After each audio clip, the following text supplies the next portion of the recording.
Morning students. Chapter 16 unit 3 चल रहा अपना। कल आप मनी दे किता सी मनी वाला चैप्टर, वो डेफिनेशन, वो रोल, वो फंक्शनस। अज आप करना है क्वांटिटी थ्योरी ऑफ मनी।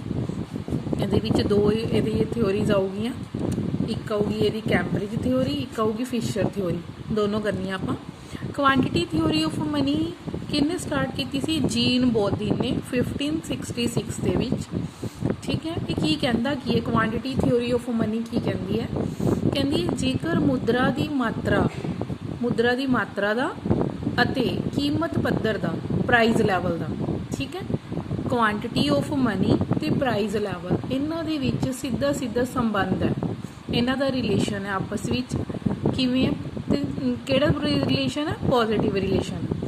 जिवें कहंदा जे मुद्रा वधूगी, मतलब जेकर मुद्रा दी क्वांटिटी वधूगी तो प्राइस लैवल ऑटोमैटिकली वधूगा। जे मुद्रा की क्वांटिटी घटूगी तो प्राइस लैवल घटेगा।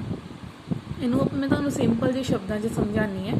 देखो, जे क्वांटिटी वधी, क्वांटिटी वधन का मतलब है मनी की सप्लाई इनक्रीज़ होगी इकोनॉमी च। जदों मनी सप्लाई इनक्रीज़ होगी, सारिਆਂ ਦੇ हत्थां विच पैसा आ गया। पैसा आने का मतलब है परचेजिंग पावर इनक्रीज़ होगी। ਜਦੋਂ परचेजिंग पावर इनक्रीज़ हुई तो आप डिमांड वधा देंगे। मान लो मेरे हाथ 'ਚ पैसा ज़्यादा आ गया, तुहाडे हत्थां 'ਚ पैसा आ गया, सप्लाई वधन नाल। सप्लाई किवें वधदी हुंदी है कि सरकारां की करदियां, रिजर्व बैंक की करदा है कि मॉनेटरी पॉलिसी जिहड़ी चीप यूज़ करदा है। जदों उन्होंने मनी सप्लाई वधाई, घट रेट ऑफ इंटरस्ट ते लोन देना शुरू करता है ना। हुण हर कोई लोन ईजीली लै सकदा है। ਜਦੋਂ ਆਪਾਂ ज़्यादा तो ज़्यादा लोन लैने अपने हत्थों में की है, पैसा आ गया। पैसा आ गया मीनस परचेजिंग पावर वध गई। उस वधी हुई परचेजिंग पावर नाल आपां डिमांड वधा दिंदे हैं, ठीक है। आपां वधिया कपड़े खरीदण ले जावांगे, जां आपां मान लो लग्जरीअस आइटम्स वाली चल पांगे, गड्डी ले लो, है ना, एयर कंडीशनर एक रूम च 2 चलवा लो, 3 चलवा लो। आप अपनी परचेजिंग पावर ਵਧਾਉਣ ਦੇ ਨਾਲ डिमांड इनक्रीज़ कर लें। ਜਦੋਂ आप अपनी डिमांड ਵਧਾਉਂਦੇ ਆ, ਪਿੱਛੋਂ प्रोडक्शन ਤਾਂ ਵਧੀ नहीं, मनी सप्लाई ਦੇ ਨਾਲ ਜੇ प्रोडक्शन ਵੱਧ ਜਾਵੇ, ठीक है, फिर भी आप कह सकते हैं कि ਉਹਦਾ कीमत पद्धर ਨਾਲ संबंध नहीं, पर ਇਹਦੇ ਵਿੱਚ ਉਹਨੇ ਸਾਰਾ कुछ स्टेबल ਮੰਨਿਆ। प्रोडक्शन ਤਾਂ ਵਧੀ नहीं, डिमांड ਵਧੀ, डिमांड ਵਧਣ ਨਾਲ सप्लाई स्टेबल ਸੀਗੀ, ਉਹਦੇ ਨਾਲ ਕੀ ਹੋਇਆ? प्राइजिस ਵੱਧ गए, कीमतां ਵਧੀਆਂ, ठीक है, सीधा सीधा संबंध हो गया। क्योंकि क्वांटिटी ऑफ मनी वधी, उनके नाल की है प्राइस लैवल भी वध गया। यही वो कह रहा है कि सधारण मुद्रा के परिमाण मीनिंग दा क्वांटिटी, उसकी क्वांटिटी वधन अते सधारण कीमत पद्धर का एक प्रतख अते अनुपातक संबंध है। इनकी कोई भी डेफिनेशन रीड कर लियो जिहड़ी तुहानूं ईजी लगे। हुण equations of quantity theory of money. Quantity theory of money दियां दो इक्वेशनस है, एक फिशर दी है ट्रांजैक्शन दी, कैम्ब्रिज दी है कैश बैलेंस दी, ठीक है। अज आप करांगे फिशर दी ट्रांजैक्शन अप्रोच। की कहंदा हो? इरविंग फिशर ने 1911 विच अपनी एक बुक पब्लिश की, the purchasing power of money. ਉਹਦੇ ਵਿੱਚ ਉਹਨੇ ਕਿਹਾ ट्रांजैक्शन अप्रोच का उन्हें प्रतिपादन किया। कहता मुद्रा का सिद्धांत इस कथन नूं सच करता है कि जे मुद्रा का चलन वेग अते व्यापार की मात्रा स्टेबल होवे, कुछ तुहानूं पता ना, मैं तुहानूं दसदी नहीं कि अजम्पशनस का मतलब है कि जे कंडीशन होऊगियां तां ही थ्योरी अपलाई होएगी। वो कहता जे दो चीज़ां जिहड़ियां स्टेबल होण तां कीमत पद्धर अते मुद्रा की मात्रा विच सेम परिवर्तन होंदे है।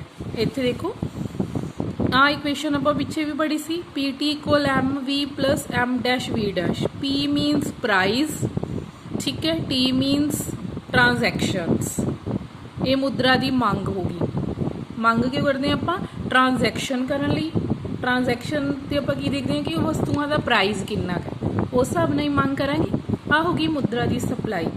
Money supply plus velocity. Velocity की होंदी है? चलन गति। मतलब एक जिहड़ा नोट है वो किन्ने हत्थां 'च घुम्मिया। देखो, आपां एक 500 रुपया दिता, उहदे लई आपां मान लो कोई एक सूट परचेज कर लिया 500 रुपये च, उस कपड़े वाले ने वो 500 रुपया अगे दिता, शूज़ परचेज कर ले, ਸ਼ੂਜ਼ ਵਾਲੇ ਨੇ ਉਹ 500 ਰੁਪਏ ਅੱਗੇ ਦਿੱਤਾ ਤਾਂ ਖਾਣ ਪੀਣ ਦਾ ਗਰੋਸਰੀ ਲੈ ਆਇਆ। ਗਰੋਸਰੀ ਵਾਲੇ ਨੇ ਉਹ 500 ਰੁਪਏ ਅੱਗੇ ਦਿੱਤਾ ਆਪਣੀ ਲੋੜ ਦੀ ਜਿਹੜੀ ਵੀ ਉਹਨੂੰ ਚੀਜ਼ ਦੀ ਜ਼ਰੂਰਤ ਸੀ ਉਹ ਲਿਆ। ਉਹ 500 ਰੁਪਏ ਕਿੰਨੇ ਹੱਥਾਂ ਵਿੱਚ ਗਿਆ, ਠੀਕ ਹੈ, ਇਹਨੂੰ ਕਹਿੰਦੇ ਆ ਵੈਲੋਸਿਟੀ। ਇਹ ਬਾਅਦ 'ਚ ਇਹਦੀ ਕ੍ਰਿਟਿਸਿਜ਼ਮ ਬਣ ਜਾਣੀ ਹੈ ਕਿ ਵੈਲੋਸਿਟੀ ਨੂੰ ਮੈਜ਼ਰ ਕਰਨਾ ਈਜ਼ੀ ਨਹੀਂ ਆ। ਆਪਾਂ ਕਿਹੜਾ ਨੋਟ ਦੇ ਉੱਤੇ ਨੰਬਰਿੰਗ ਕਰ ਰਹੇ ਹਾਂ, 1 ਵਾਰੀ ਗਿਆ 2 ਵਾਰੀ ਗਿਆ ਨਾ, ਬਟ ਇਹ ਥਿਓਰੀ ਵਿੱਚ ਉਹਨੇ ਚੀਜ਼ ਮੰਨੀ ਸੀ velocity. Plus M means credit money, ਜਿਹੜੇ ਬੈਂਕਾਂ ਕੋਲ ਪੈਸਾ ਪਿਆ ਤੇ ਉਹਨਾਂ ਦੀ ਵੈਲੋਸਿਟੀ, ਠੀਕ ਹੈ। ਇਹ ਦੋਨੋਂ ਚੀਜ਼ਾਂ ਮਿਲਾ ਕੇ ਕੀ ਬਣ ਗਿਆ, ਸਪਲਾਈ ਆਫ ਮਨੀ। ਇਹ ਕੀ ਸੀ, ਡਿਮਾਂਡ ਆਫ ਮਨੀ, ਇਹ ਕੀ ਹੈ, ਸਪਲਾਈ ਆਫ ਮਨੀ। ਜੇ ਪ੍ਰਾਈਸ ਲੈਵਲ ਕੋਮਨ ਲੈਣਾ ਤੇ ਟ੍ਰਾਂਜੈਕਸ਼ਨ ਨੂੰ ਨੀਚੇ ਜਾ ਕੇ ਡਿਵਾਈਡ ਕਰ ਦਿਓ। ਹੁਣ ਉਹ ਕੀ ਕਹਿੰਦਾ ਹੈ ਇਸ ਇਕੁਏਸ਼ਨ ਦੇ ਵਿੱਚ ਆ V ਤੇ V ਡੈਸ਼, ਠੀਕ ਹੈ। ਇਹ ਕਹਿੰਦਾ ਤੇ T ਮੀਨਸ ਟ੍ਰਾਂਜੈਕਸ਼ਨ, ਟ੍ਰਾਂਜੈਕਸ਼ਨ ਜਿਹੜੇ ਸੌਦੇ ਹੁੰਦੇ ਆ। V means velocity, M dash ਮੁਦਰਾ ਜਿਹੜੀ ਬੈਂਕਾਂ ਦੀ ਹੈ ਤੇ V ਡੈਸ਼ ਜੀ ਇਹ ਸਾਰਾ ਕੁਝ ਸਟੇਬਲ ਰਵੇ ਤੇ ਫਿਰ ਪ੍ਰਾਈਸ ਲੈਵਲ ਤੇ ਮਨੀ ਸਪਲਾਈ ਦਾ ਅਨੁਪਾਤਕ ਸੰਬੰਧ ਹੈ। ਜਿੰਨੀ ਮਨੀ ਸਪਲਾਈ ਜ਼ਿਆਦਾ ਹੋਏਗੀ ਉਨਾ ਹੀ ਪ੍ਰਾਈਸ ਜ਼ਿਆਦਾ ਹੋਏਗਾ। ਤੇ ਜਿਹੜੀ ਵੈਲਿਊ ਆਫ ਮਨੀ ਹੈ ਉਹ ਇਹਦੇ ਉਲਟ ਹੈ। ਉਲਟ ਮਤਲਬ ਦੇਖੋ ਨਾ, ਜਿਵੇਂ ਜਿਵੇਂ ਕੀਮਤਾਂ ਵੱਧ ਰਹੀਆਂ ਉੱਦਾਂ ਸਾਡੀ ਕਰੰਸੀ ਦੀ ਵੈਲਿਊ ਜਿਹੜੀ ਹੈ ਉਹ ਡਾਊਨ ਹੋ ਰਹੀ ਹੈ। ਇਹ ਵੀ ਕਹਿ ਰਹੇ ਇਸ ਥਿਓਰੀ 'ਚ ਨੈਚੁਰਲ ਹੈ। ਜਿਹੜੀ ਅੱਜ ਤੋਂ ਤੁਸੀਂ 20 ਸਾਲ ਪਹਿਲਾਂ ਚਲ ਜਾਓ, 1000 ਰੁਪਏ 'ਚ ਬਹੁਤ ਸਮਾਨ ਲਿਆਉਂਦੇ ਸੀ ਕਿਉਂਕਿ ਉਦੋਂ ਸਮਾਨ ਸਸਤਾ ਸੀ, ਚੀਜ਼ਾਂ ਸਸਤੀਆਂ ਸੀ, ਪ੍ਰਾਈਸ ਲੈਵਲ ਘੱਟ ਸੀ। ਹੁਣ ਮਹਿੰਗਾਈ ਹੋ ਗਈ, ਉਹੀ 2000 'ਚ ਗਰੋਸਰੀ ਲੈਣ ਜਾਓ ਤੇ ਕੁਝ ਖਾਸ ਆਉਂਦਾ ਨਹੀਂ। ਇਹਦੇ ਨਾਲ ਕੀ ਹੋਇਆ ਕਿ ਸਾਡੇ 2000 ਦੀ ਵੈਲਿਊ ਘਟੀ। ਸਮਝ ਗਏ ਨਾ, ਜਿਵੇਂ ਜਿਵੇਂ ਕੀਮਤ ਵੱਧ ਰਹੀ ਹੈ ਨਾ, ਜਿਵੇਂ 100 ਰੁਪਏ 'ਚ ਅੱਗੇ ਬਹੁਤ ਕੁਝ ਆ ਜਾਂਦਾ ਸੀ, ਹੁਣ ਨਹੀਂ ਆਉਂਦਾ 100 ਰੁਪਏ 'ਚ ਕੁਝ ਵੀ, ਤੇ 100 ਰੁਪਏ ਦੀ ਵੈਲਿਊ ਘਟ ਗਈ। ਆਪਾਂ ਕਹਿ ਸਕਦੇ ਹਾਂ ਕਿ ਜਿਵੇਂ ਜਿਵੇਂ ਕੀਮਤਾਂ ਵਧੀਆਂ ਨਾ ਤੇ ਕਰੰਸੀ ਦੀ ਵੈਲਿਊ ਘਟ ਜਾਂਦੀ ਹੈ, ਠੀਕ ਹੈ। ਆਹੀ ਸਾਰਾ ਉਹਨੇ ਐਕਸਪਲੇਨ ਕੀਤਾ ਕਿ ਐਗਜ਼ਾਮਪਲ ਹੈ, ਚਾਹੇ ਇਹਨੂੰ ਸੋਲਵ ਕਰਕੇ ਦੇਖ ਲਿਓ, ਠੀਕ ਹੈ। ਨੈਕਸਟ ਉਹਨੇ कहता ਸਪਲਾਈ ਆਫ ਮਨੀ, ਮੁਦਰਾ ਦੀ ਪੂਰਤੀ 'ਚੋਂ ਲੈ ਕੀ ਲੈ ਰਿਹਾ, ਨੋਟ ਪਲੱਸ ਨੋਟਸ ਲੈ ਰਿਹਾ ਹੈ ਨਾ, ਤੇ ਕੋਇਨ ਪਲੱਸ ਕ੍ਰੈਡਿਟ ਮਨੀ ਲੈ ਰਿਹਾ ਤੇ ਮੁਦਰਾ ਦੀ ਚਲਨ ਗਤੀ ਲੈ ਰਿਹਾ ਕਿ ਇੱਕ ਇਕਾਈ ਨੂੰ 1 ਸਾਲ ਵਿੱਚ ਵਟਾਂਦਰੇ ਦੇ ਮਾਧਿਅਮ ਦੇ ਰੂਪ ਵਿੱਚ ਇੱਕ ਮਨੁੱਖ ਕੋਲ ਕਿੰਨੀ ਵਾਰੀ ਹੋ ਜਾਂਦੀ ਹੈ ਉਹ ਮਨੀ, ਠੀਕ ਹੈ। ਇਹ ਕੀ ਉਹਦੀ ਵੈਲੋਸਿਟੀ, ਇਹ ਕੀ ਸੀ, ਸਪਲਾਈ ਆਫ ਮਨੀ 'ਚ ਕੁਆਂਟੀਟੀ ਆਫ ਮਨੀ ਤੇ ਵੈਲੋਸਿਟੀ ਆਫ ਮਨੀ। ਤੇ ਮੁਦਰਾ ਦੀ ਡਿਮਾਂਡ ਦੇ ਵਿੱਚ ਟ੍ਰੇਡ ਟ੍ਰਾਂਜੈਕਸ਼ਨ ਤੇ ਪ੍ਰਾਈਸ ਲੈਵਲ, ਕਿ ਅਸੀਂ ਜਿਹੜੇ ਵਪਾਰਕ ਸੌਦੇ ਕਰਨੇ ਉਹਦੇ ਵਾਸਤੇ ਮਨੀ ਦੀ ਮੰਗ ਕਰਦੇ ਹਾਂ, ਉਹਦੇ ਲਈ ਅਸੀਂ ਨਾਲ ਕੀ ਦੇਖਦੇ ਹਾਂ, ਪ੍ਰਾਈਸ ਲੈਵਲ। ਉਸ ਤੋਂ ਬਾਅਦ ਉਹਦੀਆਂ ਅਜ਼ੰਪਸ਼ਨਸ ਦਿੱਤੀਆਂ ਉਹਨੇ ਕੁਆਂਟੀਟੀ ਥਿਓਰੀ ਆਫ ਮਨੀ ਦੀਆਂ। ਕੀ ਕਹਿੰਦਾ ਉਹ, ਕੌਨਸਟੈਂਟ ਵੈਲੋਸਿਟੀ, ਕਹਿੰਦਾ ਜਿਹੜੀ ਵੈਲੋਸਿਟੀ ਉਹ ਕੌਨਸਟੈਂਟ ਹੋਣੀ ਚਾਹੀਦੀ ਹੈ, V ਤੇ V ਡੈਸ਼ ਇਹ ਸਥਿਰ ਹੋਊਗੇ ਤਾਂ ਹੀ ਇਹ ਥਿਓਰੀ ਐਪਲੀਕੇਬਲ ਹੋਏਗੀ। ਫੁੱਲ ਇੰਪਲੋਇਮੈਂਟ, ਕਹਿੰਦਾ ਇਕੋਨਮੀ 'ਚ ਫੁੱਲ ਇੰਪਲੋਇਮੈਂਟ ਪਾਈ ਜਾਂਦੀ ਹੈ। ਕੌਨਸਟੈਂਟ ਟ੍ਰੇਡ ਟ੍ਰਾਂਜੈਕਸ਼ਨ, ਵੈਲੋਸਿਟੀ ਦੋਨੋਂ ਤਰ੍ਹਾਂ ਦੀ ਤੇ ਟ੍ਰੇਡ ਟ੍ਰਾਂਜੈਕਸ਼ਨ ਤਿੰਨੋਂ ਚੀਜ਼ਾਂ ਨੂੰ ਉਹਨੇ ਸਟੇਬਲ ਮੰਨਿਆ। Constant proportion between M and M dash, ਕਹਿੰਦੇ ਬੈਂਕ ਮੁਦਰਾ ਤੇ ਕਰੰਸੀ ਦਾ ਅਨੁਪਾਤ ਸਥਿਰ ਰਹਿਣਾ ਚਾਹੀਦਾ। ਜਿੰਨੀ ਕਿ ਇਕੋਨਮੀ ਦੇ ਵਿੱਚ ਮਨੀ ਸਪਲਾਈ ਹੈ ਨਾ, ਉਹਨਾਂ ਕੀ ਬੈਂਕਾਂ ਨੂੰ ਕ੍ਰੈਡਿਟ ਕਰਨਾ ਚਾਹੀਦਾ। ਇਹ ਵੀ ਅਨੁਪਾਤ ਸਟੇਬਲ ਹੋਣਾ ਚਾਹੀਦਾ। Quantity of money is active, ਇਹ ਐਕਟਿਵ ਹੈ। ਮੁਦਰਾ ਜਿਹੜੀ ਇੱਕ ਕਿਰਿਆਸ਼ੀਲ ਤੱਤ ਹੈ, ਠੀਕ ਹੈ। ਨੈਕਸਟ, ਕੀਮਤ ਪੱਧਰ ਕਿਰਿਆਹੀਨ ਤੱਤ ਹੈ, ਇਹ ਕਿਰਿਆਹੀਨ ਤੱਤ ਹੈ। ਇਹ ਕੋਈ ਪ੍ਰਾਈਸ ਲੈਵਲ ਜਿਹੜਾ ਹੈ ਪੈਸਿਵ ਫੈਕਟਰ ਹੈ ਤੇ ਇਹ ਕੀ ਕਹਿੰਦਾ ਹੈ ਕਿ ਇਹ ਐਕਟਿਵ ਫੈਕਟਰ ਹੈ ਨਾ। ਇਹਦਾ ਅਜ਼ੰਪਸ਼ਨ ਵਿੱਚ ਕਹਿੰਦਾ ਹੈ ਕਿ ਜਿਹੜਾ ਕੀਮਤ ਪੱਧਰ ਹੈ ਇਹ ਇੱਕ ਕਿਰਿਆਹੀਨ ਤੱਤ ਹੈ। ਪ੍ਰਾਈਸ ਭਾਵੇਂ ਘਟੇ ਭਾਵੇਂ ਵਧੇ, ਇਹਦਾ ਕੋਈ ਅਸਰ ਨਹੀਂ ਹੋਣਾ। ਜਦੋਂ ਕਿ ਜਿਹੜੀ ਕੁਆਂਟੀਟੀ ਆਫ ਮਨੀ ਹੈ ਉਹ ਐਕਟਿਵ ਹੈ। ਐਕਟਿਵ ਦਾ ਮਤਲਬ ਹੈ ਜੇ ਕੁਆਂਟੀਟੀ ਆਫ ਮਨੀ ਵਧੂਗੀ ਤਾਂ ਪ੍ਰਾਈਸ ਵੱਧ ਜੂਗਾ, ਜੇ ਕੁਆਂਟੀਟੀ ਆਫ ਮਨੀ ਘਟੂਗੀ ਤਾਂ ਪ੍ਰਾਈਸ ਘਟ ਜਾਏਗਾ। ਇਹ ਐਕਟਿਵ ਹੈ ਤੇ ਪੈਸਿਵ ਹੈ, ਇਹ ਨਿਸ਼ਕਿਰਿਆ ਹੈ। ਲੌਂਗ ਪੀਰੀਅਡ ਦੀ ਗੱਲ ਕਰ ਰਹੇ ਹੋ, ਸ਼ਾਰਟ ਦੀ ਨਹੀਂ ਕਰ ਰਹੇ ਹੋ। ਡਾਇਗਰਾਮ ਦੇਖੋ, OX ਤੇ ਮਨੀ ਸਪਲਾਈ, ਠੀਕ ਹੈ, OY ਤੇ ਪ੍ਰਾਈਸ ਲੈਵਲ। ਜਦੋਂ ਮਨੀ ਸਪਲਾਈ OM ਸੀ ਤਾਂ ਪ੍ਰਾਈਸ ਲੈਵਲ OP ਸੀ।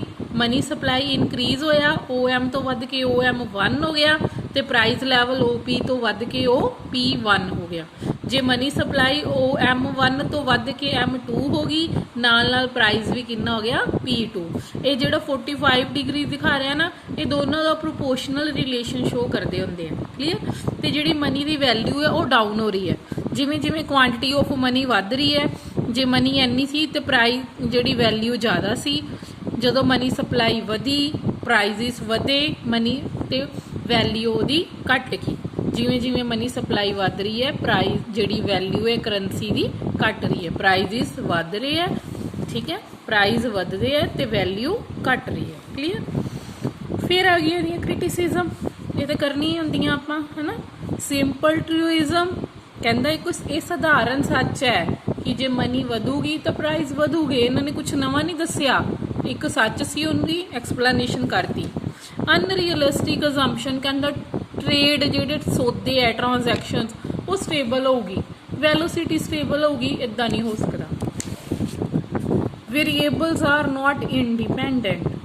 ਇਹ ਕਹਿੰਦੇ ਨਾ M dash V dash T ਇੱਕ ਦੂਜੇ ਤੋਂ ਸੁਤੰਤਰ ਹੈ। ਇਦਾਂ ਨਹੀਂ ਹੁੰਦਾ, ਇਹ ਸਾਰੇ ਆਪਸ ਵਿੱਚ ਜੁੜੇ ਹੋਏ ਆ। ਵਨ ਸਾਈਡ ਔਰ ਮੋਰ ਇੰਪੋਰਟੈਂਸ, ਸਪਲਾਈ ਨੂੰ ਜ਼ਿਆਦਾ ਇੰਪੋਰਟੈਂਸ ਦੇ ਰਿਹਾ ਹੈ ਕਿ ਜੇ ਮਨੀ ਸਪਲਾਈ ਵਧੂਗੀ ਤਾਂ ਪ੍ਰਾਈਸ ਵੱਧ ਜੂਗੀ। ਨਾ ਜਿਹੜੀ ਡਿਮਾਂਡ ਸਾਈਡ ਉਹਨੇ ਇਗਨੋਰ ਕਰਤੀ ਕਿ ਡਿਮਾਂਡ ਵੀ ਹੁੰਦੀ ਹੈ ਮਨੀ ਦੀ, ਜਿਹੜਾ ਆਪਾਂ ਕਿਤੇ ਟ੍ਰਾਂਜੈਕਸ਼ਨ ਮੋਟਿਵਲੀ, ਸਪੈਕੂਲੇਟਿਵ ਮੋਟਿਵਲੀ, ਹੈ ਨਾ, ਉਹ ਚੀਜ਼ਾਂ ਨੂੰ ਇਗਨੋਰ ਕਰਤਾ। Price level is not a passive factor. Price level ਬਹੁਤ ਵੱਡਾ ਫੈਕਟਰ ਹੈ ਇਕੋਨਮੀ 'ਚ। ਪ੍ਰਾਈਸ ਦੇ ਘਟਣ ਵਧਣ ਨਾਲ ਸਿੱਧਾ ਮੰਗ ਤੇ ਅਸਰ ਪੈਂਦਾ ਹੈ। ਪ੍ਰਾਈਸ ਵੱਧ ਗਿਆ ਤਾਂ ਮੰਗ ਘਟ ਗਈ, ਪ੍ਰਾਈਸ ਘਟ ਗਿਆ ਤੇ ਮੰਗ ਵੱਧ ਗਈ। ਇਹ ਕਹਿੰਦਾ ਪ੍ਰਾਈਸ ਕੋਈ ਫਰਕ ਹੀ ਨਹੀਂ ਪਾਉਂਦਾ। Applicable only in case of full employment, ਸਿਰਫ ਫੁੱਲ ਇੰਪਲੋਇਮੈਂਟ ਵਿੱਚ ਹੀ ਲਾਗੂ ਹੁੰਦਾ ਤੇ ਕਿਸੇ ਵੀ ਇਕੋਨਮੀ ਦੇ ਵਿੱਚ ਫੁੱਲ ਇੰਪਲੋਇਮੈਂਟ ਹੋਣਾ ਕੋਈ ਜ਼ਰੂਰੀ ਸ਼ਰਤ ਨਹੀਂ ਹੈ।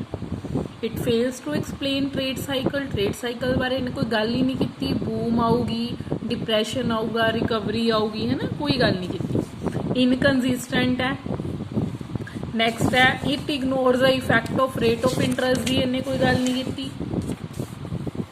ਡਿਫਿਕਲਟ ਟੂ ਮੇਜਰ ਵੈਲੋਸਿਟੀ, ਮੈਂ ਤੁਹਾਨੂੰ ਪਹਿਲਾਂ ਹੀ ਦੱਸ, ਵੈਲੋਸਿਟੀ ਨੂੰ ਮੇਜਰ ਕਰਨਾ ਬਹੁਤ ਡਿਫਿਕਲਟ ਹੈ ਕਿ ਇੱਕ ਨੋਟ ਇੱਕ ਬੰਦੇ ਕੋ ਸਾਲ 'ਚ ਕਿੰਨੀ ਵਾਰੀ ਆਉਂਦਾ ਹੈ, ਬਹੁਤ ਮੁਸ਼ਕਿਲ ਹੈ।